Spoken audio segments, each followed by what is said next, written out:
Sejam bem-vindos ao podcast Sua Saúde em Juízo. Este é um projeto da Universidade Federal da Paraíba que busca relacionar questões da medicina e da saúde em geral ao direito.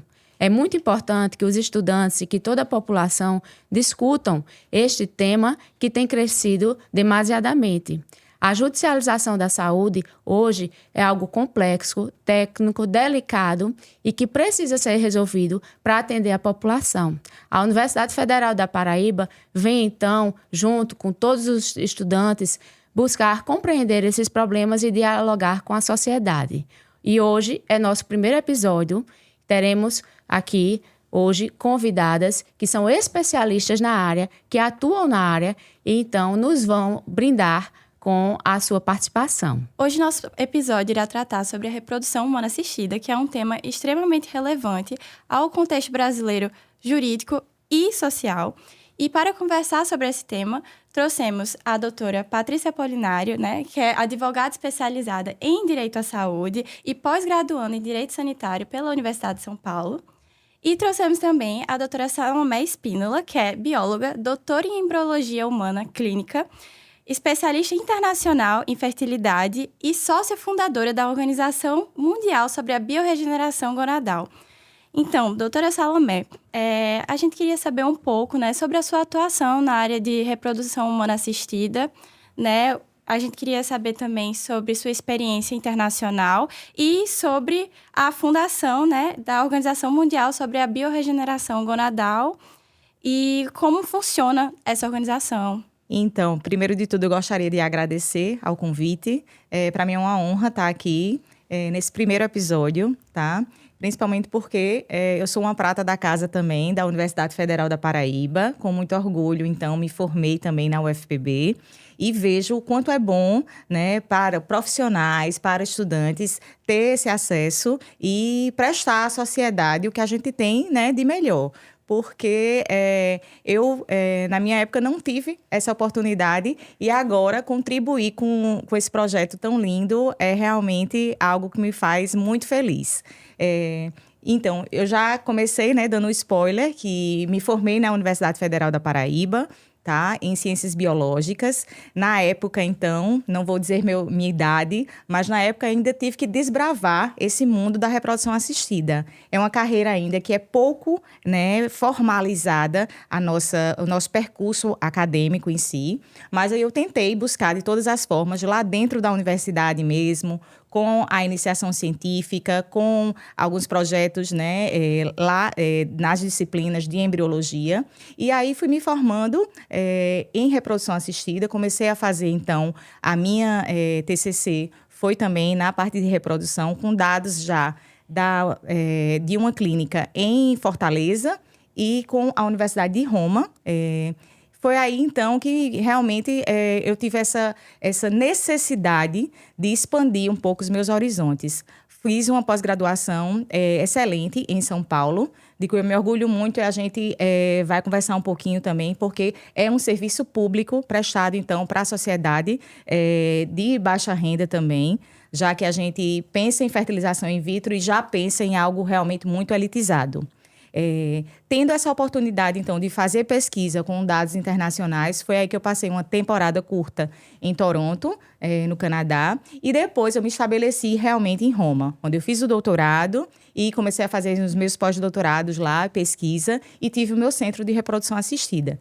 E é com muito orgulho que volto à minha terra para tentar, então, dar essa continuidade, às pacientes aqui e também como professora sempre, de ajudar nesses projetos que são tão importantes. Além disso, eu faço parte como sócia fundadora dessa organização, é uma organização mundial, e eu sou a única brasileira que estou fazendo parte desse projeto, então, futuro, é a medicina realmente do futuro, que vai estar à disposição, então, de pacientes, para fazer, então, essa biorregeneração. O que é que seria a biorregeneração? Então, seria o próprio corpo ser instrumento, realmente, de cuidado e de tratamento, na minha área, então, na parte das gônadas, que seriam, então, esses órgãos reprodutores, tanto masculino como feminino. Então, é com muito orgulho que eu faço parte dessa organização, que tem membros, então, nos Estados Unidos, na Itália, Espanha, temos também Venezuela e tantos outros colaboradores bem importantes, e a gente vai falar um pouquinho mais, sobre ela.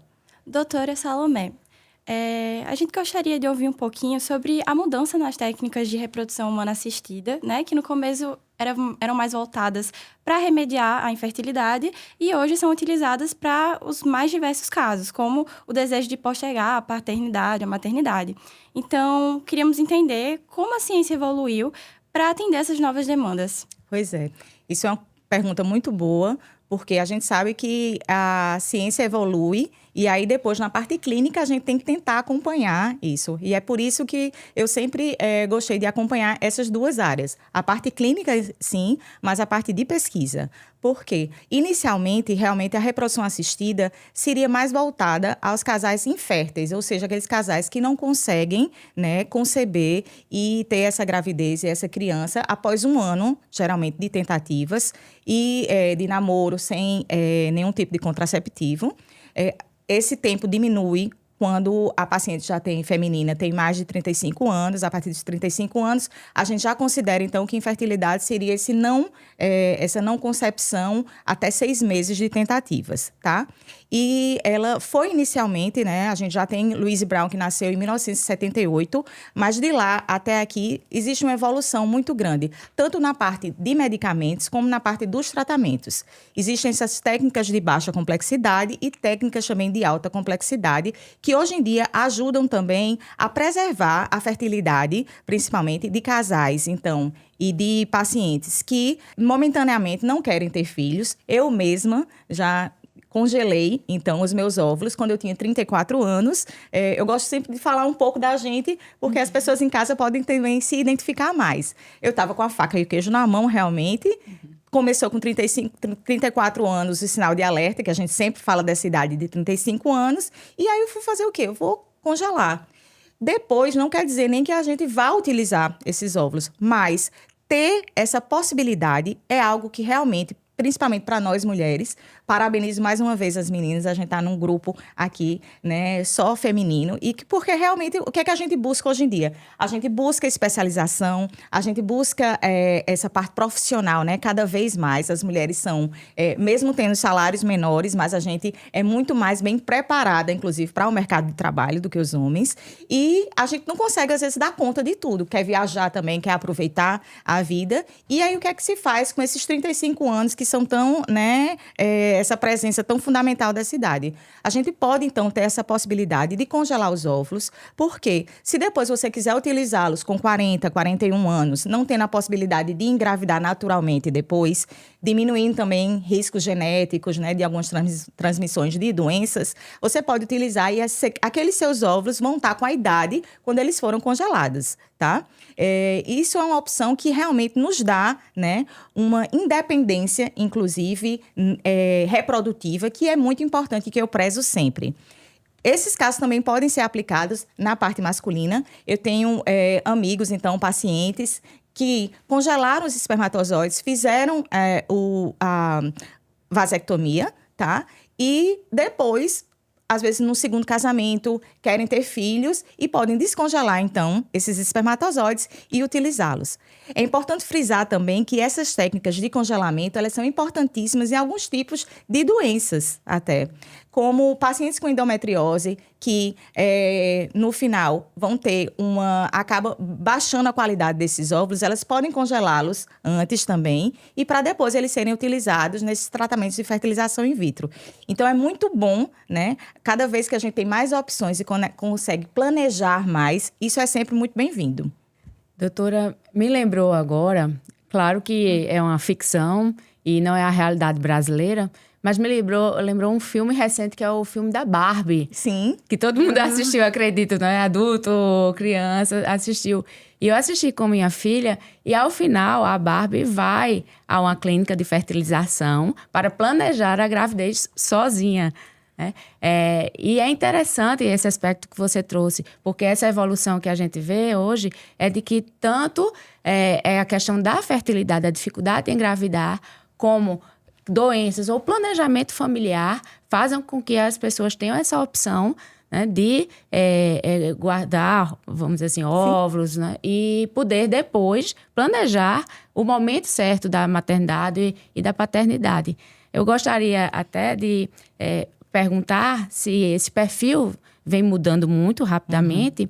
E também puxar aqui para a primeira pergunta para a doutora Patrícia. Muito obrigada, doutora Patrícia, por estar aqui hoje. Eu que agradeço o convite. Para falar também da questão de quem pode realmente procurar essa clínica de fertilidade para fazer esses procedimentos. Se pessoas solteiras ou tem que ser casais. E como é que a gente tem tido mudanças na legislação também a respeito desse aspecto? A gente tem que pensar que a evolução social, ela aconteceu. Muitas vezes, a gente pensa que o direito vai correndo por fora. Essa é a minha impressão, né? Então, a gente tem um primeiro momento onde nós, mulheres, brigávamos pelo voto. Depois a gente começa a brigar por uma vida profissional fora de casa. E aí vem o quê? Os direitos reprodutivos. Eu tenho o direito de querer ou não ter filho. Quem já teve a oportunidade de estudar um pouco sobre a história dos anticoncepcionais e como eles foram demonizados no começo, né? Então, primeiro você tem um grande impeditivo, que é qual? É você não querer ter filhos. Aí a gente vai passando por uma evolução social, política, e aí a gente vai ampliando horizontes, aí a gente vai ganhando espaço, vai se especializando, estudando mais e vai adiando esse desejo de ser mãe, né? Então, hoje há uma grande autonomia da mulher para ela ser mãe de forma independente. Então, ela pode sim ser mãe sozinha. E aí eu sempre brinco, às vezes eu trabalho muito com um paciente oncológico. Então, o que é que acontece? Às vezes a mulher chega para mim no comecinho do tratamento, né? E antes de iniciar a quimioterapia, tudo isso, é interessante para ela, caso ela esteja em idade fértil, que ela faça esse congelamento de óvulos e às vezes ela chega para mim e faz assim: "Ah, eu queria fazer o congelamento do embrião". Aí eu falo: "Você já pensou bem sobre isso? A gente tem estatística. A gente sabe que 80% das mulheres jovens que iniciam um tratamento oncológico são abandonadas por seus companheiros. Então, será que não é mais interessante para você congelar o teu óvulo do que congelar um embrião que vai ter um material genético ali partilhado?" Você começa a ter essas nuances. Então, você começa a observar cada vez mais cedo essas mulheres que, independente de relacionamento, elas escolhem ter essa proteção. Eu tenho amigas que fizeram essa escolha, e bem jovem, às vezes com 30 anos, né? Disse, olha, não estou casada ainda, não estou ainda com nenhum relacionamento estável o suficiente, vou congelar meu óvulo.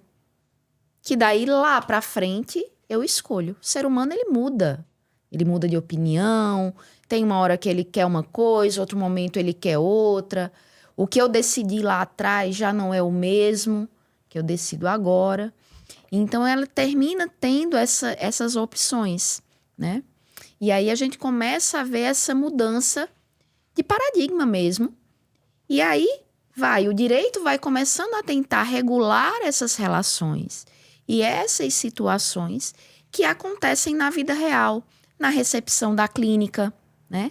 Por quê? Porque às vezes vamos ser nós, profissionais, vai ser a doutora Salomé que vai ter que chegar para essa pessoa e dizer assim, olha, talvez a opção melhor seja por aqui, para que lá na frente você não tenha outros tipos de problema. A gente que é da área jurídica, doutora Eveline, a gente Questão sabe... ética. Não só ética, também. mas a gente vê se há um conflito grande quando a gente fala de um patrimônio material que você pode comprar sim. outro, que facilmente você adquire essa mesa, facilmente a gente adquire outra.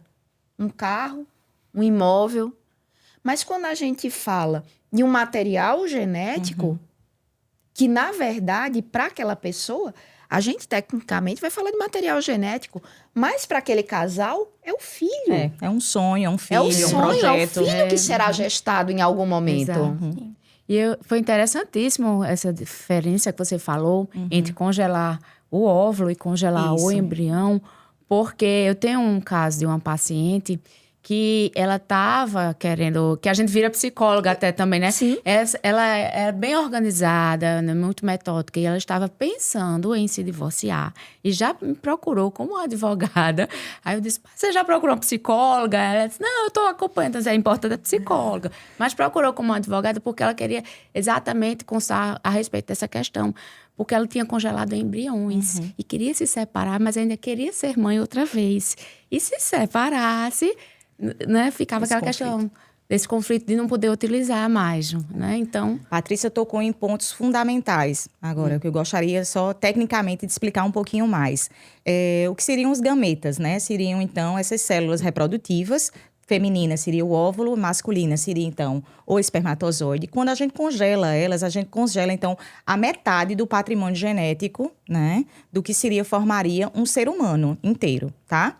Então, se eu congelo os meus ovos, eu vou estar congelando só o meu material genético, que seria metade, digamos assim, daquele que formaria esse embrião.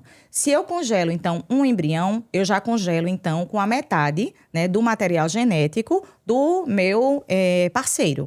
Então, é importantíssimo que a gente dê cada vez mais essa independência, inclusive, para as mulheres. Elas já vão ter essa responsabilidade, né, de decidir, então, pelo seu futuro reprodutivo. E se elas puderem, então, decidir não só em ser mãe ou não ser também, que está tudo bem, elas vão poder decidir com quem elas vão ter se sozinhas, como infelizmente já acontece com grande parte, né, da população feminina, de mães solteiras, ou filhos que não têm nem registrado o nome dos pais, ou então tem um abandono parental masculino, que é muito maior, né, já é uma realidade. E elas, às vezes, podem decidir, então, de ter e tocar adiante depois essa gravidez, né, de forma sozinha, ou se arrumarem depois um companheiro bacana, né, que vão topar. Então, isso é muito importante. Essa questão da oncofertilidade, né, que a gente chama, é um ponto fundamental também que Patrícia colocou, não só para quem teve essa escolha de decidir ou não, porque eu estava trabalhando, porque eu estou viajando. Então, essa é uma questão de doença também, que e deve ser colocada, e é uma das meus cavalos de batalha também, de oferecer, né, isso para a maior parte da população possível, inclusive se for permitido depois até de maneira pública, né? E essa questão também da independência feminina, porque cada vez mais, então, a gente dando essa oportunidade, explicando tecnicamente, por isso que é importantíssimo, né, a procura de especialistas na área, para ela poder ter cada vez mais autonomia e fazer a sua decisão com mais clareza. Doutora Salomé, agora um pouquinho, né, falamos sobre a atuação feminina, sobre a experiência feminina, né, em questão de planejamento, né? Gostaria também de saber um pouco sobre a participação masculina na reprodução humana assistida e a questão da infertilidade masculina também, que é muito importante ser citada. Então, essa é uma questão fundamental e é um processo de educação contínua que eu tento ter com, né, a parte masculina. Até porque é importante que a gente saiba que as causas de infertilidade, sempre causas, viu, pessoal? Nunca, não é a culpa, né, da infertilidade, é a causa. Elas são, então, 40% aproximadamente femininas e 40% masculinas. E aí tem uns 20% restantes que são mistas, tá? E antigamente se pensava sempre, né, que a culpa, né, e a problemática era feminina, e não é assim. A gente vê que é bastante equilibrado em relação a isso. E eu vejo ainda pouca participação da parte masculina nisso, tá? E existe um exame de base que é super simples, né? E que eu ofereço, então, aqui para a população masculina. E o nível, assim, de desistência dos homens é uma coisa absurda, tá? Que seria o espermograma. O espermograma, então, é um exame simples, né? Que é feito, então, em laboratório. Algo realmente que pode dar, então, uma visão dessa quantidade, mas da qualidade também desses espermatozoides. Mas que os homens, às vezes, eles se negam, inclusive, a fazer. E aí, o que é que a gente vê no consultório? as pacientes femininas, então as mulheres chegando com uma bateria de exames já feitos e os homens se negam, inclusive, às vezes, a fazer até o próprio espermograma. Um filho, né, nesse caso, a gente vai fazer em 2, tá? E é importante, então, que essa participação masculina, ela seja de forma ativa e proativa. Isso vai impactar realmente, positivamente, em todo o processo, né, e em todo o tratamento. E mesmo assim, ainda é um tabu, porque os homens ainda correlacionam, então, a fertilidade à questão da potência masculina, que é algo realmente completamente, né, diviso. Então, um homem pode ser realmente ter a sua potência, a sua virilidade, né? Ok, e ser infértil, ou o contrário também. Então, isso é uma questão que é bom a gente separar e sempre fazer esse processo de educação. Inclusive, nós mulheres frequentamos as clínicas e os consultórios de ginecologia desde cedo, e os homens ainda não. É uma questão de um apelo até que eu faço aos profissionais de saúde que peçam sempre. Esse espermograma, né, de base, ele pode dar até alguns insights e algumas características da saúde reprodutiva masculina, até para aqueles homens que não estão buscando, então, ter filhos. Então, isso é uma questão de fundamental importância, ter essa colaboração masculina mais ativa. Doutora Salomé e doutora Patrícia, sobre a questão dos casais homoafetivos, né? Eu queria saber como seria o acesso deles a essas técnicas de reprodução humana assistida, se eles têm esse interesse, se eles procuram bastante, e também do útero por substituição. Essa é uma questão também que está cada vez crescendo, né? Mas nos consultórios a gente vê a procura sempre crescendo de casais homoafetivos femininos ou masculino. Eu vou dar um pouco uma orientação técnica, né, de como é que seria isso. E seria então o quê? Num casal homoafetivo feminino, geralmente, ou se faz uma técnica simples, tá? De inseminação intrauterina, escolhida então uma das parceiras que vai gestar, e feito geralmente o quê? A compra, né, de espermatozoides, então de um líquido seminal de um doador, ou então também tem uma questão jurídica que às vezes esse doador também ele é conhecido e vai fazer parte então desse núcleo familiar. É feita, então, só essa inseminação intrauterina e essa receptora, então, que ela vai gestar essa criança. Existem também alguns outros métodos, eles têm nomes específicos, mas só para explicar um pouquinho, seria, então, num casal homoafetivo feminino, uma delas vai ser a doadora, né, desses óvulos, e a outra vai ser a receptora, aquela que vai gestar, com, então, essa parte masculina que vai ser, então, decidida para esse núcleo familiar, tá? Já, então, num casal homoafetivo masculino, é escolhido, então, um dos parceiros para que seja feita também nesse útero de substituição, a gestação, então, dessa criança, que aí vai ser ou com óvulos próprios ou com óvulos também de doadoras, para não se ter tanta interferência nesse núcleo familiar. E é importante, então, que a gente deixe claro, tá, que os casais homoafetivos, cada vez mais, né, eles estão procurando os laboratórios, os centros de reprodução assistida. Eles têm um poder aquisitivo também, têm um poder de consumo, né, na população, que é algo já bastante importante de ser dito. A legislação, então, está tentando acompanhar isso. Em alguns outros países é mais desenvolvida e outros ainda não. Mas é importante essa questão de não se deixar só porque, às vezes, é um debate ético que diz tanta criança, então, para ser adotada e por que é que eles não adotam.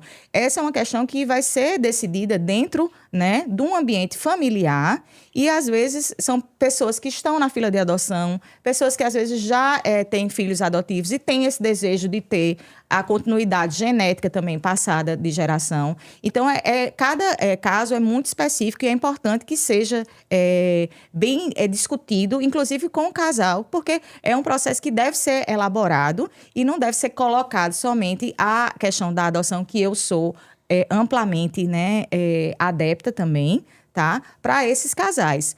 Até porque a gente tem que partir do princípio básico de o que é, então, pela Organização Mundial de Saúde, a doença, então, seria...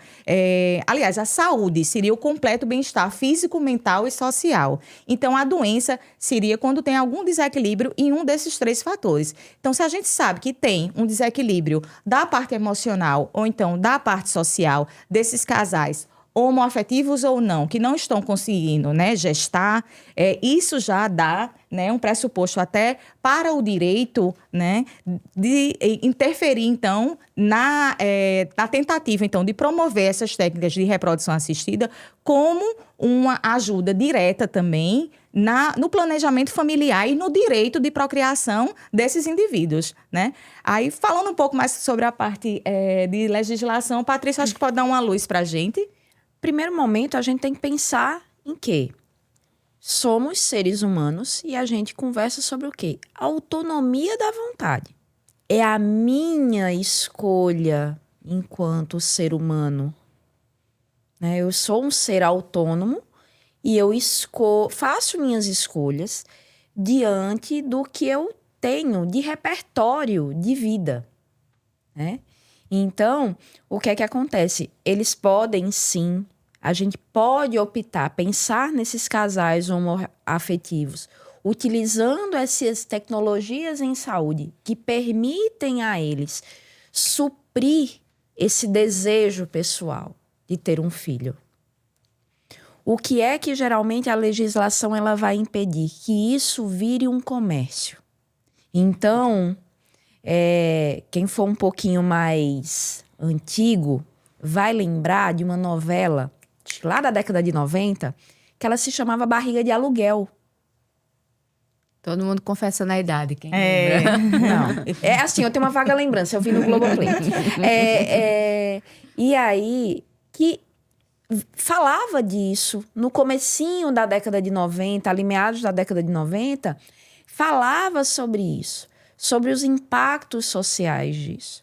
Então, o que a gente tem que ter em mente, e isso eu acho que é muito importante, num país tão dispar socialmente, é que é importante que as regras, elas protejam realmente essa questão de se tornar um negócio a ponto de eu estou vulnerável financeiramente, economicamente, e eu tenho uma saúde razoável, eu estou numa idade reprodutiva boa, eu tenho segurança, então aí eu vou lá e me ofereço para a doutora Eveline, que por algum motivo ela não pôde ter um filho, e eu digo para ela assim, olha, você me banca durante um ano e meio, e aí você me paga.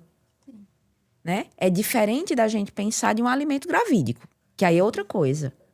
Né? A gente está falando ali do mínimo existencial. Não, a gente está falando realmente de comercializar, disso se tornar um negócio com o corpo, enquanto ser humano.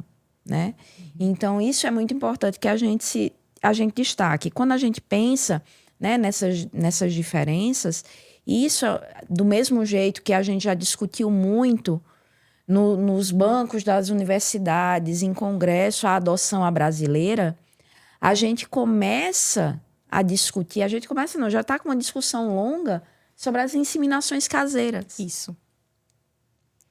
Que são populações vulneráveis, muitas vezes, às vezes nem tão vulnerável. Às vezes nem tão vulnerável. Na verdade, porque às vezes visualiza aquilo como mais fácil. E às vezes é um acordo. É um acordo. Dentro da autonomia da vontade, é um acordo entre aquelas pessoas. Elas decidem que, eu sou um casal homossexual, tenho minha companheira, e a gente tem um amigo no qual a gente confia, e a gente fala assim, tá bom, a gente quer ter um filho com você. E isso, inclusive, já há autorizações de mais de um genitor, ou mais de uma mãe, dentro do registro civil. Já está cobertado isso. E essa é uma questão bem complexa, né? Porque envolve tanto na parte de direito, né? Tudo, como na parte também, né, médica, a questão de doenças infecto-contagiosas, que tem que ser, então, tudo muito bem alinhado e regulamentado. Sim, né? Tanto da uma parte como da outra. E assim, a questão, quando a gente fala, né, dessa história genética, né? Muitas vezes, que é uma história genética que, por vezes, ela é necessária mais na frente, Quando há algum diagnóstico, que você precisa de um histórico familiar, que você precise de algo que seja mais, ou até mesmo uma doação de órgão, a gente não sabe o que é que o futuro reserva, Isso. né? E é muito diferente, assim, por exemplo, uma avó cedeu o útero para gestar uma neta, né, de uma filha que é homossexual e sua parceira decidiram. É uma decisão afetiva que, se for feita da maneira correta, dentro da ciência, ela vai ser acompanhada por psicólogos, pela medicina, de uma venda de criança, porque a pessoa está necessitada, quer muito adotar, não consegue na fila de adoção, e vem uma pessoa carente e, na verdade, oferece seu filho, sua filha. Isso é muito diferente, porque se a gente desemboca para isso, a gente tanto está, vamos dizer assim, tanto pode chegar até uma situação de tráfico, né, como também a gente acaba incentivando o mercantilismo e com base em decisões muito fluidas, né? Hoje você toma uma decisão, aí amanhã acaba o relacionamento, eu já não quero. Então, não é o ideal, né? A própria pessoa em situação vulnerável e depois ela se estabiliza e vai procurar, né, essa criança que ela tem um vínculo genético. E o que é que acontece? Quem tá numa... Eu recebi uma estatística essa semana que eu achei muito interessante. Quando você entra numa consulta médica, isso é uma estatística que ela é tomada para a segurança do paciente. E aí, quando você entra numa consulta médica, você sai dela, você já esqueceu de 40% a 80% do que você ouviu. Olha só. Logo após a consulta. Interessante. E aí você começa a refletir sobre tudo isso. Quando a gente tá com fome, a gente decide mal, a gente não deve ir para um supermercado. Quando a gente tá numa situação limite, a gente decide mal. Não é um momento, né? Tem aquela coisa, você não deve decidir nem muito feliz, nem muito triste. Isso é muito real. Por quê? Porque tira de você a autonomia. Então, aí é onde entra a questão da vulnerabilidade. Eu estou vulnerável, então minha autonomia ela vai ser prejudicada. Eu vou decidir engravidar de fulano para eu poder dar esse bebê para a esposa dele, vamos dizer assim. E como é que isso fica depois? A situação de vulnerabilidade, ela passa. Eu não tive o devido acompanhamento, porque é uma situação que está à margem do que as regras de ética médica, de tudo isso comporta. E depois aí volta. Porque eu sei onde a pessoa está. Eu vou lá, eu descubro onde a pessoa está. E todo esse contexto termina batendo onde? Nos tribunais. Exato. Nos tribunais. Sobre isso, no contexto mesmo jurídico, o que você vê como sendo os maiores desafios para criar, de fato, uma legislação específica sobre esse tema, que trate da reprodução humana assistida? Entender que nenhuma legislação ela vai ser feita sozinha. A gente precisa de grupos técnicos. O grupo ele tem que ser multidisciplinar. E eu acho que tem um aspecto muito importante. Se eu vou fazer uma resolução, por exemplo, do CFM, e aí essa resolução do CFM, ela vai servir e vai balizar o Brasil inteiro, eu não consigo pegar só profissionais de Brasília. Só porque o CFM está em Brasília. Ou só profissionais que só conhecem a realidade de São Paulo. Por quê? Porque senão você vai ter uma regra enviesada. Olha só, a gente tem uma situação bem interessante. A gente está falando de algo que pra gente é novo. Tá tudo evoluindo, né? E aí, a gente tá tendo um momento, diante do Conselho Federal de Medicina, a gente volta a uma discussão que a gente teve há décadas atrás, que se chama aborto legal. Aborto legal. Então, tivemos sérios retrocessos quando a gente fala de aborto legal. de profissionais que se sentem inseguros de fazer algo que já está extremamente regulamentado. Exatamente. Regulamentado, consolidado, validado. Porque assim, eu crio uma regra que eu acho que vai funcionar. Quando a gente coloca para funcionar, a gente, caramba, não era bem assim, vamos fazer aqui um ajuste fino, Isso. né? Então, precisa partir desse pressuposto, da gente entender os novos núcleos familiares, essas novas famílias. Então, não dá para a gente só discutir sob a ótica da bioética. Não dá para discutir só sob a ótica da medicina.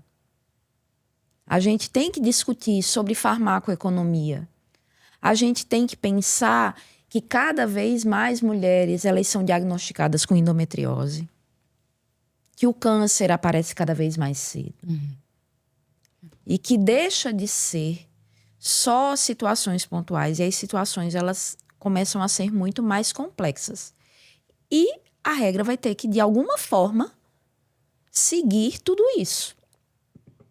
Então, vai ser uma construção difícil e que a gente precisa de iniciativas como essa, de colocar um projeto de extensão dentro da universidade, onde vocês que estão no comecinho do curso de Direito, muitas vezes, vocês já estão tendo contato com isso, vocês já estão estudando, vocês já estão discutindo. Por quê? Porque muitas lutas que a doutora Salomé encarou lá atrás, quando entrou na UFPB, e pavimentou para vocês, vai ser muito melhorado com a postura de vocês, que estão aqui num grupo de extensão, estudando, discutindo, trazendo novas ideias. Eu gostaria de agradecer a presença de vocês. O debate é excelente. Nós vamos continuar com este tema ainda aqui no Sua Saúde em Juízo. Agradecer a Camila, que iniciou muito bem. Parabéns, Obrigada, Camila, professora. pela participação. É nossa aluna extensionista. E dizer que esta questão precisa ser discutida, a da fertilidade, bem como outros assuntos da medicina. E o esforço nosso é esse, porque o judiciário está sendo chamado, convocado, com inúmeras ações judiciais.